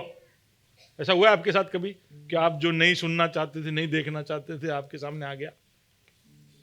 हाँ? नहीं, पहली बार जब वो तब नहीं देखना चाहते थे, फिर आपको शायद पसंद आ गया हो, लेकिन ऐसा हुआ है आपकी इजाजत के बगैर वो आया आपके जीवन में, और फिर आपने उसको अगर बार बार आपके जीवन के अंदर उसको टहलने पहलने दिया तो क्या हो गया? आपका दिल रास्ता हो गया, कठोर हो गया। पाप मन फिराने के उस प्रक्रिया को कठिन कर देता है। आपको मन फिराने नहीं देता है पाप, आपके सहानुभूति को बंद कर देता है। तो we have to be careful. पहला कोरिन्थी 12वां अध्याय 23-24। और देह के जिन अंगों को हम आदर के योग्य नहीं समझते, उन्हीं को हम अधिक आदर देते हैं, और हमारे शोभाहीन अंग और ही बहुत शोभायमान हो जाते हैं। हाँ, तो देखिए कैसे उसने शरीर का एग्जाम्पल लेकर पौल समझा रहा है कि शरीर के अंदर भी जो चीज़ें दिखाने लायक नहीं है उसको हम कितने ध्यान से रखते हैं, और जो दिखाने लायक है उसके लिए हम क्या क्या करते हैं ना। तो प्रभु के परिवार के अंदर हर तरह के अंग है, बलहीन अंग है, शोभा नहीं हो ऐसे अंग है। उन सबको आप ध्यान से उसके साथ ट्रीटमेंट करिए ना। ये अपने आप में ये क्लास है, ये आपको सीखना चाहिए कि कैसे हम अलग अलग लोगों के साथ अलग अलग तरह से हम ट्रीटमेंट करें। ओके, नेक्स्ट, सच्चाई। हमारे अंदर ये स्वभाव दिखना चाहिए, सच्चाई। हम हमेशा सच्चाई के लिए खड़े हो। सच्चाई केवल जो बातें हमारे चारों तरफ हो रही उसमें ही नहीं, इवन प्रभु का वचन भी सच्चाई है, आस्था भी एक सच्चाई है ना। लोगों का प्रभु के विषय में जो सोच है वो भी एक सच्चाई है। तो वहां पर भी हम सच्चाई के लिए खड़े रहे। तो लोग समझ लो आपके बहुत करीब का कोई है, आपके पास बैठा है, वो अपनी बातें करते जा रहा है और आपको मालूम है कि ये सत्य नहीं है, तो आप चुप नहीं रह सकते। हाँ, भीड़ है, 40 लोग बैठे और वो बोल रहे, तो शायद आप आवाज ना उठा पाओ। आप उस समय पे बोलोगे तो भी वो 40 आप पे टूट पड़े, ऐसा हो सकता है। तो बुद्धि का इस्तेमाल करते हुए, लेकिन ऐसा एक समय आया जब आप सत्य के लिए खड़े हो सकते थे, सत्य का आवाज बन सकते थे, और तब आप नहीं बने तो फिर आपने एक मौका गवा दिया, आपने प्रभु का प्रतिनिधित्व नहीं किया। जहां पर सत्य को रखना था वहां पर यीशु ने कभी भी संकोच नहीं दिखाया। फरीसी हो या अधिकारी हो या पिलातुस हो, जहां उसको बोलना पड़ा उसने बोला। क्या तू राजा है? तो यीशु ने उत्तर दिया, मैं थोड़ी बोला, तू बोल रहा है, यानी जवाब भी दे दिया। तो आप, हो सकता है कि आप थोड़ा सा तर्क का इस्तेमाल करें, लेकिन फिर भी सत्य के लिए खड़े रहना बहुत जरूरी है। हम दो रास्ता पकड़ते हैं सत्य के विषय में, या तो हम पतली गली से कॉम्प्रोमाइज करके निकल जाते हैं, या तो फिर सत्य को ऐसा रखते हैं कि आज साचू है कि सामने वाला भाग जाता है या हम पे टूट पड़ता है। बोले तुम लोग जो करते हो है ही नहीं, बोले वो देव ही नहीं है, ये नहीं है, वो नहीं है, ऐसा बोलकर हम लोगों को हमारे दुश्मन बना देते। तो ट्रूथ के विषय में यीशु जो सत्य लेकर आया उसका परिचय आप देखोगे पहले ही वचन के अंदर, जॉन चैप्टर 1 वर्स 14, उसका जब परिचय दिया गया है तो क्या, और वचन देहधारी हुआ, वचन देहधारी हुआ, ठीक है, द वर्ड बिकेम फ्लैश। हाँ, और अनुग्रह और सच्चाई से परिपूर्ण होकर, और सच्चाई उसके अंदर थी, लेकिन सच्चाई को क्या कोटिंग दिया गया था? सच्चाई को क्या कोटिंग दिया गया था? अनुग्रह का कोटिंग दिया गया था। अनुग्रह के साथ सच्चाई।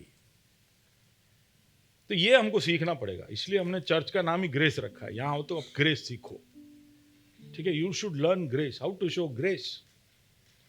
बहुत जरूरी है हमारे रिश्तों में, अगर फेलोशिप करना है तो सबसे पहले ग्रेस चाहिए, इसलिए it is grace fellowship. Grace नहीं होगा तो फेलोशिप नहीं कर पाओगे। So you have to show grace. सत्य के लिए भी खड़ा होना है। तो मनुष्य के पुत्र ने भी जब सत्य रखा तो उसके अंदर उसने अनुग्रह दिखाई, उसने उसको अनुग्रह के लेप में रखकर हमारे तरफ भेजा, क्योंकि सत्य बहुत कड़वा, सत्य चुभता है, सत्य लोगों को बहुत दर्द देता है। तो उसको सही तरह से पेश करना भी जरूरी है, हमको सीखना पड़ेगा। तो ये स्कैल्पल या जो ऑपरेशन करने के लिए जो इस्तेमाल करते हैं, वो जो चाकू है या क्या बोलते हैं उसको, सर्जिकल ब्लेड जो है, हाँ स्कैल्पल जो है, तो उसका इस्तेमाल कर कर आप पूरा शरीर को बिगाड़ भी सकते हो या उसको अच्छी तरह से ऑपरेट भी कर सकते हो। अस्त्र वही है, किस तरह से इस्तेमाल किया। Did you use it randomly और did you use it with care? आपने उसको अनुग्रह के साथ इस्तेमाल किया। तो हमको अनुग्रह से, हमको कंपाउंडर नहीं बनना, हमको क्या बनना है? सर्जन बनना है। बोलिए बाजू वाले को, प्रभु के वचन और सत्य को लेकर उसको सही तरह से रखने वाले सर्जन बनने हमको। We have to be careful with the truth we handle, okay, gracefully we have to handle it. और हमारे सत्य के रखते वक्त उसमें कोई नफरत नहीं होना चाहिए, कोई अहंकार नहीं होना चाहिए, थिएट्रिक्स नहीं होना चाहिए। सत्य को जैसे रखना चाहिए वैसे रखिए। कई बार सत्य बोलने के लिए पीछे से धुआं निकलता है, म्यूजिक बज रहा होता है, लाइट डिम होता है, फिर सत्य बोला जाता है। पता है ऐसा सब भी होता है राज्य के अंदर, कि सत्य को रखने के लिए लोग को मैनिपुलेट किया जाता है साइकोलॉजिकली, कि भाई ऐसा धुएं के अंदर से जब आते हैं तो सत्य सत्य लगता है। भाई ऐसा थिएट्रिक्स की भी जरूरत नहीं है, बहुत ड्रामाबाजी की भी जरूरत नहीं है, बहुत सारी चीजें होती है। सत्य को रखने के लिए इसकी जरूरत नहीं है। प्रभु ने ऐसा कोई ड्रामेबाजी नहीं किया, वो जैसा था हमेशा वैसा ही रहा। वो जब स्टेज पे आ जाता था तो अलग नहीं हो जाता था, वो लोगों के सामने आ जाता था तो अलग नहीं होता था। तो इसलिए उसको कोई अलग से ड्रामाबाजी करनी नहीं पड़ती। हमको सब सोचना पड़ता है, कोई स्टेज में आ रहे तो हम क्या कर रहे, बैकग्राउंड कैसा है, म्यूजिक कैसा रहेगा, लोग कैसे होंगे, कैसे मैंने, इतना सब थिएट्रिक्स होता है। सत्य के पीछे थिएट्रिक्स की जरूरत नहीं, और उसमें किसी को नीचा दिखाने की जरूरत नहीं, किसी को वो इंसान नहीं है ऐसा सोचने के लिए मजबूर करने की जरूरत नहीं, किसी को चोट देने की जरूरत नहीं। कई कई ऑफिसों में बहुत टॉक्सिसिटी होता है ना, वे बहुत टॉक्सिक एनवायरनमेंट है, वहाँ पर लोग एक दूसरे को काटते रहते हैं, पॉलिटिक्स बहुत चल रहा है, वहाँ पर कोई पर भरोसा नहीं कर सकते। उस तरह से हम सत्य को नहीं रख सकते कि वो किसी के लिए हानिकारक हो जाए। कैसा होना चाहिए, नहीं तो क्या हो जाएगा, यूहन्ना 8 जैसा हो जाएगा। यूहन्ना 8 में क्या हुआ, उसका वर्स 4-5 पढ़िए। हे गुरु, यह स्त्री व्यभिचार करते पकड़ी गई है। हाँ, व्यवस्था में मूसा ने हमें आज्ञा दी है कि ऐसी स्त्रियों पर पथराव करें। बस ये सत्य છે, પકડાઈ ગઈ છે, और વ્યવસ્થામાં શું લખ્યું છે, मारो पत्थर। ये है सच्चाई। सच्चाई बोले कि नहीं, ये लोग सच्चाई बोले कि नहीं, व्यवस्था में तो यही लिखा है, ये पकड़ी गई है तो व्यवस्था बोलता है इसको पथराव करो। सत्य है, लेकिन यीशु ने क्या किया, यीशु ने क्या किया, क्या किया, बोलो बोलो ना, बाइबल पढ़ा है तो बोलो क्या किया। यीशु चुप हो गया, जमीन पे बैठा, जमीन पे कुछ लिखने लगा, पता नहीं लोग बोलते क्या, पता नहीं क्या लिख रहा था, लेकिन फिर उसने बोला कि तुम में से जिसने भी पाप ना किया हो वो पहला पत्थर मारे। तो अनुग्रह आ गया। अनुग्रह कैसे आया, सत्य भी बोल दिया, औरत को भी बचा लिया, इन लोगों के कठोर दिल में सोच भी में डाल दिया, मजबूर कर दिया उनको। समझ रहे हो कैसे अनुग्रह जगह लेता है। अब इसके लिए बुद्धि चाहिए, इसके लिए आत्मा की अगुवाई चाहिए, क्योंकि सच्चाई की आत्मा का दूसरा नाम है अनुग्रह का आत्मा, the spirit of grace. The spirit of truth is also the spirit of grace. वो आत्मा हमें बताएगा कि कैसे ग्रेस के साथ हैंडल किया जाए। तो गलाती 2:21, we will close with this. मैं परमेश्वर के अनुग्रह को व्यर्थ नहीं ठहराता, क्योंकि यदि व्यवस्था के द्वारा धार्मिकता होती तो मसीह का मरना व्यर्थ होता। तो मैं फर्स्ट लाइन जरा वापस पढ़ना, I will not make grace wasted, है ना। मैं अनुग्रह को व्यर्थ नहीं ठहराता। मैं अनुग्रह को व्यर्थ नहीं ठहराऊंगा। प्रभु ने इतना अनुग्रह दिखाया, क्रूस पर अपना जान देकर उसने अनुग्रह दिखाया, उस अनुग्रह को मैं व्यर्थ नहीं होने दूं, है ना। प्रभु ने अनुग्रह का पूरा एक क्या कहते हैं पहाड़ हमारे लिए, एक बड़ा बहुतायत हमारे लिए रखा है। तो वो अनुग्रह को हम वेस्ट ना करें, उसको हम इस्तेमाल करें। वो जैसे कोई भी सरकार है, जब बजट बनाता है तो बहुत सारे प्रोजेक्ट्स के लिए बजट बना के रखता है, लेकिन पूरे साल में अगर वो बजट का इस्तेमाल नहीं किया तो वो पैसा वेस्ट चला गया, वो उसको फिर अगले साल में उसको काम में लेना पड़ता है। तो उसी तरह है कि there is grace but it is not used. हमें सीखना पड़ेगा, हमारा जीवन, हमारा चरित्र उसके ग्रेस का प्रतिनिधि बने। एफिसियंस चैप्टर 4:15,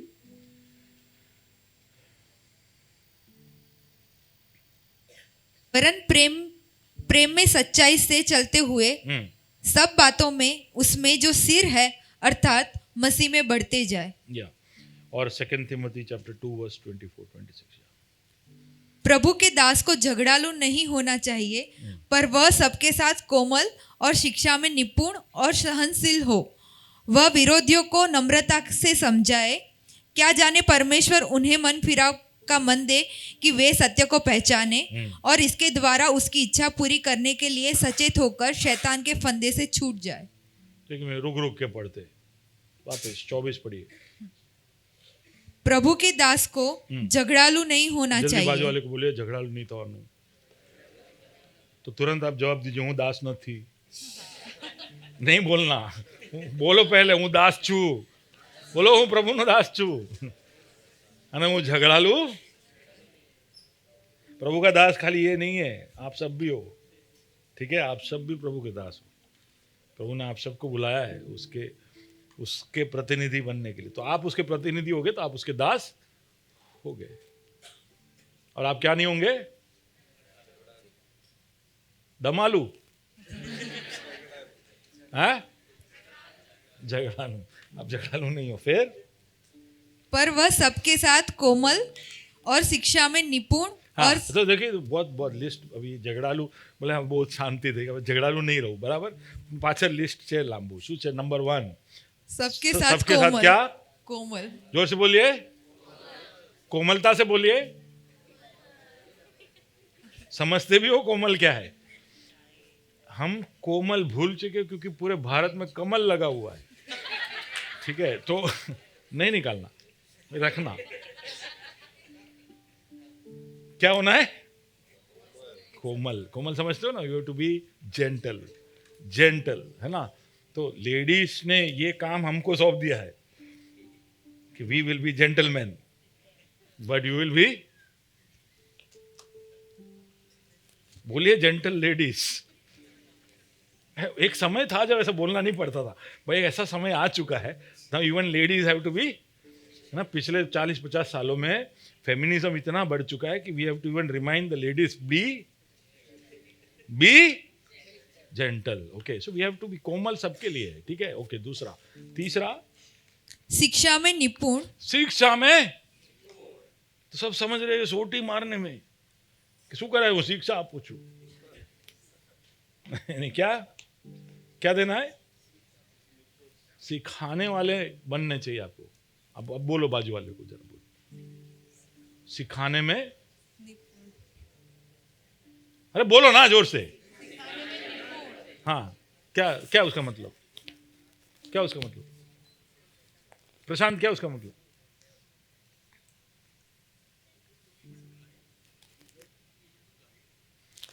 कोई भी बात आप खास करके प्रभु का वचन सिखाने में आप क्या हो निपुण यानी what's the English version saying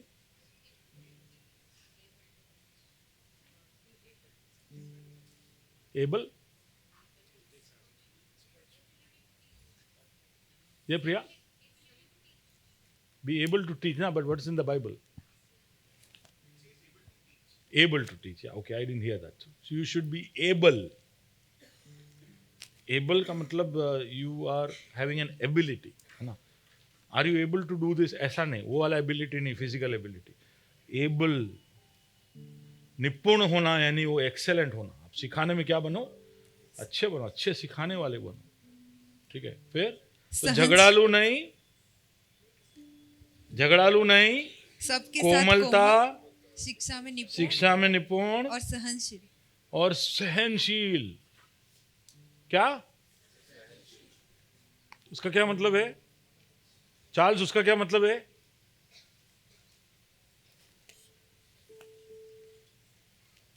नहीं सुना आपने हाँ बोलिए ना यानी क्या मतलब लेट गो करना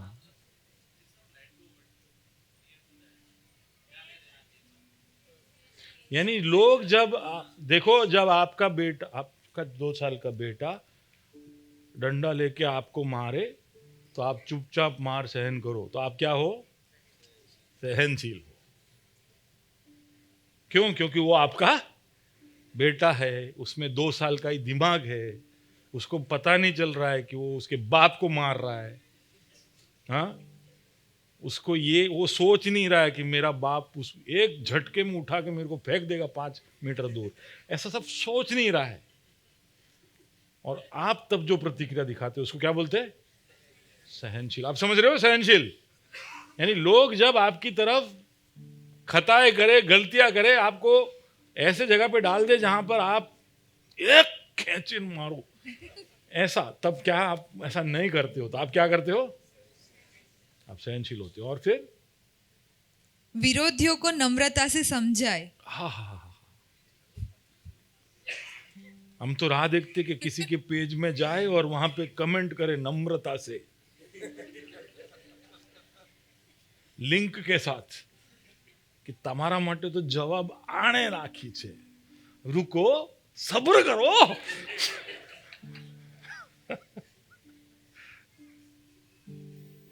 क्या करना है वापस क्या करना है विरोधियों को नम्रता से विरोधियों समझाना। को जो बाजू वाले के कान में बोलो विरोधियों को नम्रता से क्या करो, समझाओ। बहुत मुश्किल है ये, बहुत मुश्किल है। मैं भी इसमें कई बार गलती कर लेता हूं। तो मैं पिछले हफ्ते की बात बता देता हूं। मैं कबूल कर, कन्फेस कर रहा हूं, ठीक है? जल्दी से बोलो, पास्टर कन्फेस कर रहे। तो मैं ना ऐसा सुबह सुबह का वक्त था, मैं कहीं कुछ काम से गया, जल्दी मेरे घर पे कुछ लेने के लिए आया।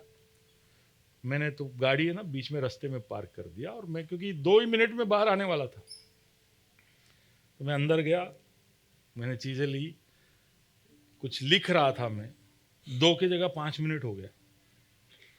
उतने में हमारी पड़ोसन गाड़ी लेके निकल रही थी, तो उसने मेरा गाड़ी देखा, तभी वो आग बबूली हो गई। वही वाली जो अपने, कहाँ गया वो, जो अपने क्रिसमस में भगा रही थी हमको, गाड़ी लेके। उसने पहले तो मैसेज बोला, पापा ने कहा गाड़ी खसाओ, तो बच्चे डर के आए, आंटी बोल रहे गाड़ी खिलाओ। तो मैंने बोला मैं आ रहा हूँ बेटा। उन्होंने बोला अभी हटाओ। मैं आ रहा हूँ बेटा, हटाने को बोल रहे हैं। तो मेरा कोमलता उड़ गया। मैं बोला ना आपको, मैं आ रहा हूं ऐसा। और तब तक मेरा काम खत्म हो गया, मैं वाइंड अप किया, मैं निकला। पीप पीप पीप पीप पीप पीप पीप। तो विरोधियों को जो नम्रता समझाना चाहिए, वो फ्यूज भी उड़ गया। मैं जोर से घर के अंदर से चिल्ला, शांति रखने।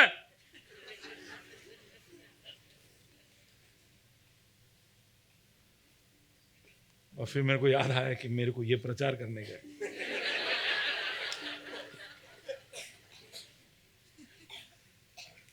बहुत मुश्किल है, लेकिन निरंतर इस बात का आभास होते हुए हमको कोशिश करते रहना चाहिए कि हम प्रभु का स्वभाव हमारे जीवन में दिखाने वाले बने। तो विरोधियों को नम्रता समझाए, फिर क्या जाने कि परमेश्वर उन्हें मन फिराव का मन दे कि वे भी सत्य को पहचाने। देखिए, हमारी बातों से कोई मन नहीं फिराता, मन फिराने का काम कौन करवाता है? परमेश्वर करवाता है। और फिर और इसके द्वारा हाँ। उसकी इच्छा पूरी करने के लिए सचेत होकर शैतान के फंदे से छूट जाए। तो शैतान को अगर जगह ना देना हो, जो हमने पिछले हफ्ते देखा, डोंट गिव हिम स्पेस, तो then we have to have the character in us. It is difficult. ये पूरा जिंदगी निकल जाएगा प्रभु का स्वभाव हमारे में लाने में, लेकिन उसका मतलब नहीं कि जिंदगी जब निकल रहा हो तब हम कोशिश करें। बहुत सारे लोग सुधरने के लिए वो टाइम का राह देख रहे कि क्यारे न क्यारे तू आईसीयू में जईस, અને મને ડોક્ટર કહેશે કે તમારી પાસે વધારે સમય નથી, ત્યારે મારું સ્વભાવ હું બદલીશ। हेलो, बहुत सारे लोग ऐसा राह देख रहे कि एक दिवस तो मलसे मने, एक कलाक तो मलसे मने, अनु मन फरावीश। हाँ, कि ऐसा जरूरी नहीं। जरूरी नहीं कि हमको सब पता भी चले, हमारे मरने के 1 सेकंड पहले भी हमको पता भी चले कि अगले सेकंड में हम मरने वाले। ऐसा हो सकता है। और इसलिए निरंतर जानबूझकर इंटेंशनल होकर कोशिश करते रहे कि प्रभु का चरित्र हमारे अंदर दिखे ना। ओके, सत्य को हम ग्रेस के साथ दिख बताने वाले बने। ओके, एंड कुलोसी 4 और उसका 6 पढ़कर मैं समाप्त करता हूँ। सो तुम्हारा वचन सदा अनुग्रह सहित और सलोना हो कि तुम हर एक मनुष्य को उचित रीति से उत्तर देना आ जाए। तुम्हें हर व्यक्ति को कैसे उत्तर देना है वो आ जाए। तो उसके लिए इंग्लिश में ऐसा लिखा है कि बी सीजन्ड विथ सॉल्ट, है ना, सीजन्ड विथ सॉल्ट।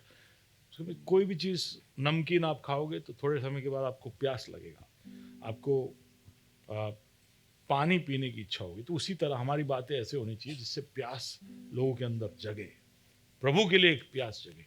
तो हमारी बातें ऐसी हो जो प्रभु की तरफ लोगों को आकर्षित करे। तो ये है। तो और भी बातें हैं, फिर कभी हम सुनेंगे। तो आइए हम प्रभु के सामने हम जाए, तो प्रभु को कहे कि प्रभु हमारी मदद करना कि हम तेरे सच में स्वभाव के, चरित्र के प्रतिनिधित्व हम कर सके, हम प्रतिनिधि बन सके।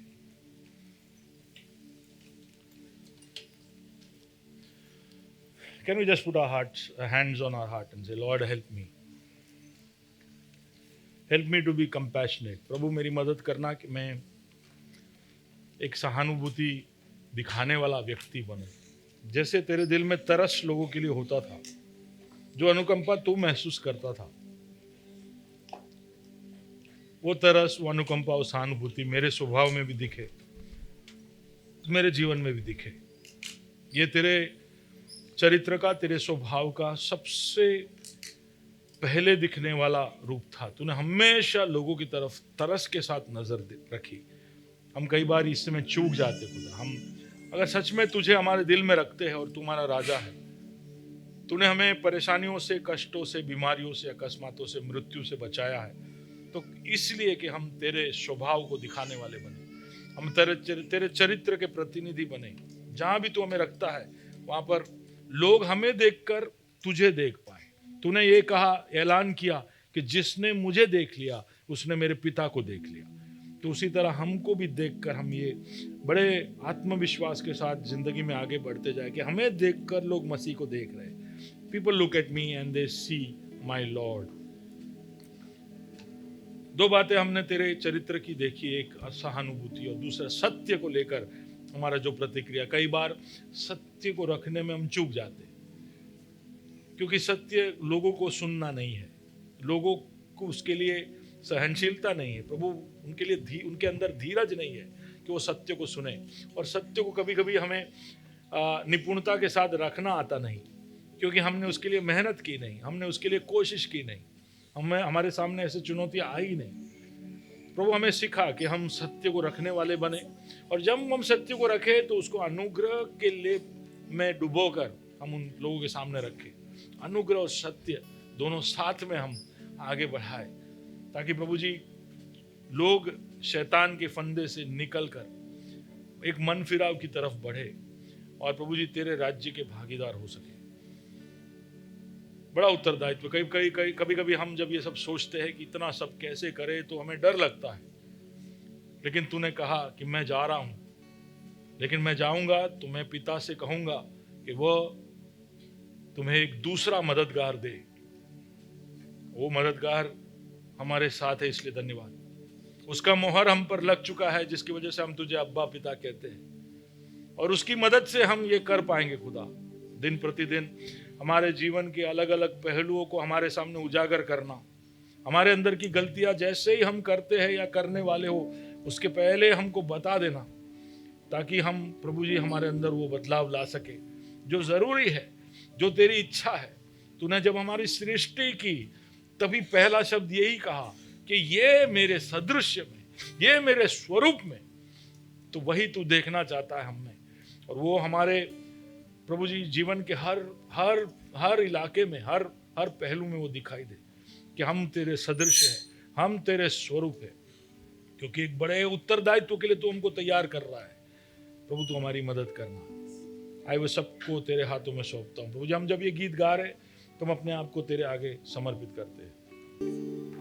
मैं चाहता हूँ कि ये जब गीत गाए तो उसके जो टूटे दिलों को, सिंग दैट वर्स, टूटे दिलों को, ग्रेस का ही एक गाना है, पास्टर ब्लेसन ने लिखा है, और उसके अंदर एक ऐसा आशा और एक ऐसा चुनौती है जो हम एक दूसरे को दे सकते हैं कि टूटे दिलों को हम प्रेम से जोड़े, फिर झुके हुओं को मजबूत बनाए। पीछे बोले मेरे, टूटे दिलों को हम प्रेम से जोड़े, झुके हुओं को मजबूत बनाए, हारे हुओं को फतह दिलाए, यानी जो हारे हुए उनको जीत दिलाए। हाँ, फिर और बंदी आजाद हो जाए।